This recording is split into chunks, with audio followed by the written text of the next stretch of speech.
2009 সালেতে fascist হাসিনার ভোটচুর হাসিনার বিরুদ্ধে বাংলাদেশ জাতীয়তাবাদী আইনজীবী ফোরাম গণতন্ত্র উদ্ধার, জনগণের অধিকার আদায় এর জন্য বিএনপির হাইকমান্ডের নির্দেশে আন্দোলন সংগ্রাম চালিয়ে যাচ্ছে। গাজীপুর জেলা জাতীয়তাবাদী আইনজীবী ফোরাম এর ভূমিকা ছিল অগ্রগণ্য। বাংলাদেশের প্রত্যেকটি আইনজীবী সমিতি প্রতি বছর আইনজীবী সমিতির নির্বাচন অনুষ্ঠিত হয়। গাজীপুর বার তার ব্যতিক্রম নয়।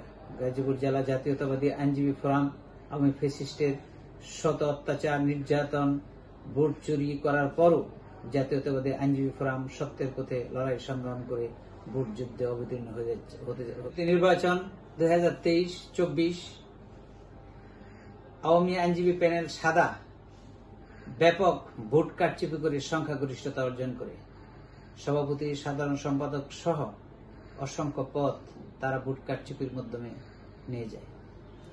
2023-24 নির্বাচনের মাধ্যমে নির্বাচিত হওয়ার পর আমাদের গাজীপুর বার থেকে সাধারণ সম্পাদক, সভাপতি এবং ট্রেজারার বিপুল পরিমাণ অঙ্কের টাকা সাধারণ আইনজীবীদের আত্মসাৎ করে। পরবর্তীতে 2024-25 গাজীপুর জেলা আইনজীবী সমিতির নির্বাচনে বাংলাদেশ জাতীয়তাবাদী আইনজীবী ফোরাম গাজীপুর ইউনিটের পক্ষে মোহাম্মদ সিরাজুল ইসলাম সাধারণ সম্পাদক হিসাবে ব্যাপক ভোটে জয়লাভ করে। আসন্ন আইনজীবী সমিতি নির্বাচন 2025-26 জাতীয়তাবাদী আইনজীবী ফোরাম নীল প্যানেলের পক্ষে একটি মনোনয়ন বোর্ড গঠন করা হয়। আগামী নির্বাচনে কারা প্রার্থী হিসেবে প্রতিদ্বন্দ্বিতা করবে। উক্ত মনোনয়ন বোর্ড সাধারণ ভোটের মাধ্যমে চূড়ান্ত প্রার্থী ঘোষণা করে। ডক্টর শহীদুজ্জামান সভাপতি, মোহাম্মদ সাইফুল ইসলাম মোল্লা সাধারণ সম্পাদক, পুরো প্যানেল মনোনয়ন বোর্ড নির্ধারণ করে। কিন্তু অত্যন্ত দুঃখের বিষয়,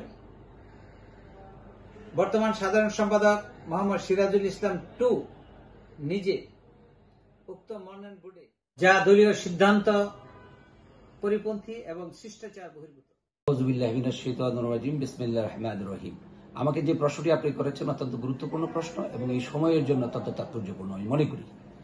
বাংলাদেশ জাতীয়তাবাদী দল গাজীপুর জেলা শাখার আমি সাবেক সহদপ্তর সম্পাদক এবং আমি বিভিন্ন সময় বিভিন্ন পদে অলংকার ধারণ করেছি। আজকের যে প্রতিবদ্ধ বিষয় বা প্রশ্ন বিষয় আমি এটা নিয়ে সংক্ষিপ্তভাবে বলতে চাই যে আমাদের নির্বাচন আজকের শুধু নয়, গতানুগতিকভাবে সবসময় প্রতি বছর হয়ে থাকে।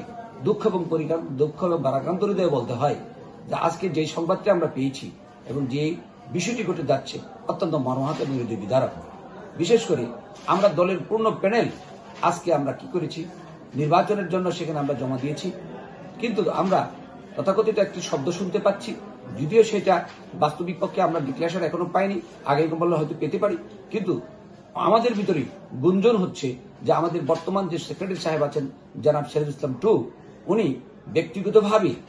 ব্যক্তিগত নমিনেশন পেপার নিয়ে এটা সাবমিট করেছেন।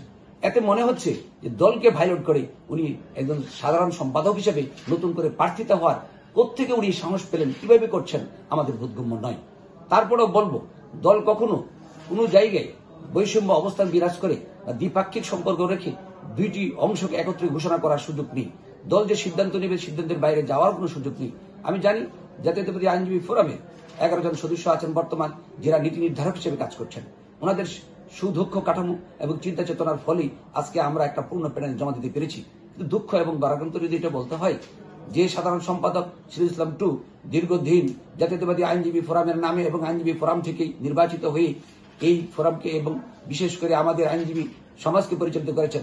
আজকে কেন বা কি জন্য উনি নিরপেক্ষ বা নির্দলীয়ভাবে বা যেভাবেই হোক উনি যে নমিনেশন ফর্ম জমা দিয়েছেন, এই যে কথা, এই যে ছড়াছড়ি আমাদের দলের জন্য যে ভাবমূর্তি ক্ষুণ্ণ হচ্ছে, আমি মনে করি আমার দল অবশ্যই তার সিদ্ধান্ত গ্রহণ করবেন এবং এই সিদ্ধান্ত এরকম ভাবে গ্রহণ করবেন ভবিষ্যতে স্পর্ধা যত দলের মধ্যে আর কেউ না পায় এবং দলের এই ভাবমূর্তি যত নষ্ট না হয়। আমি মনে করি এই সিদ্ধান্ত সম্পূর্ণ ভুল এবং এই সিদ্ধান্ত ভুলের জন্য যারা যারা দায়ী দল অবশ্যই হাইকমান্ড তার সিদ্ধান্ত নেবেন, এই আশাবাদ আমি ব্যক্ত রেখে সকলকে ধন্যবাদ।